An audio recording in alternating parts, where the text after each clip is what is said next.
Howdy everyone, I'm Seth, a member of your Clean Water Services Trees team, and today we're at a farm that's on the banks of the Tualatin River, just upstream from Rood Bridge Park a little ways. And one of the things we're going to be looking at is exploring macroinvertebrates and how we can use them to help judge water quality. So before we go out and look at what some of those macroinvertebrates are and how we can find them, let's look at that word. Macro is something that's big enough that you can see with your eye. You don't need a microscope for it. And invertebrate is something that doesn't have a backbone. So we'll get into that a little later when we look out in the ponds. But first, we need to get the proper tools to be able to find these bugs. So let's go. Some of the tools we're going to need for sampling macroinvertebrates in the pond are a plastic tub for holding water, a magnifying glass, a white spoon, an ice cube tray for looking at things up close, a net to scoop bugs up with, and ID guides to help us figure out which bugs are there. We're sitting here at the side of the pond now.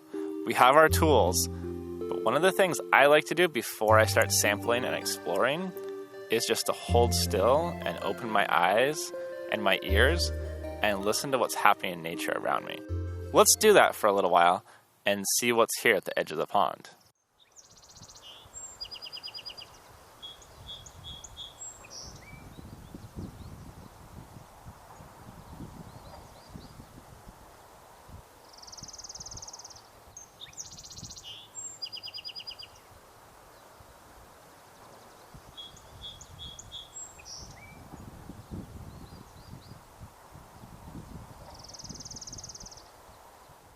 All right, now that we have our tools and we've taken a minute to listen to what's around us, let's check out and see if we can find any macroinvertebrates in this pond.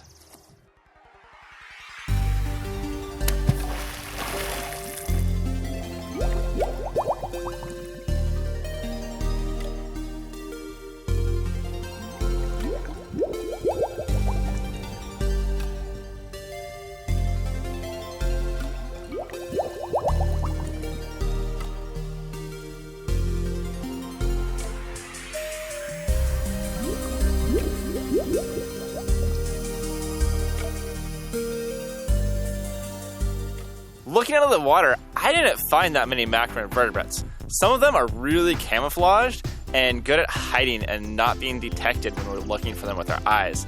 I'm going to use this net to sweep back and forth and see if I can catch up anything. Let's try it out.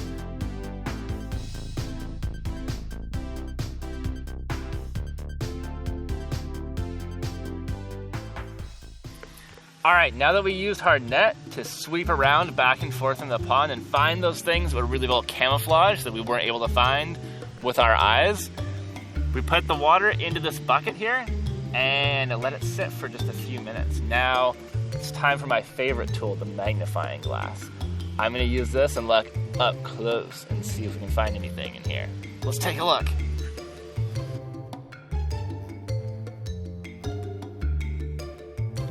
Researchers use macroinvertebrate studies to show the quality of water. We can tell how the water quality is based on which macroinvertebrates are present. Some macroinvertebrates are tolerant of any type of water. Some are semi-tolerant of low-quality water, and some are very intolerant of low-quality water. They need high-quality water. So we can use this biotic index key and identify which macroinvertebrates are present, and it will tell us the quality of this water. If you find sensitive macroinvertebrate species in the water, that tells you it's probably pretty high quality water.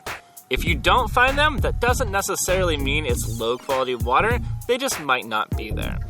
In this bucket, I'm finding a lot of caddisfly larvae and a lot of damselfly larvae that are in here. They're both semi-tolerant, so they need pretty good quality water to survive. After we've studied these macroinvertebrates, it's important to put them back to the same place that we got them from.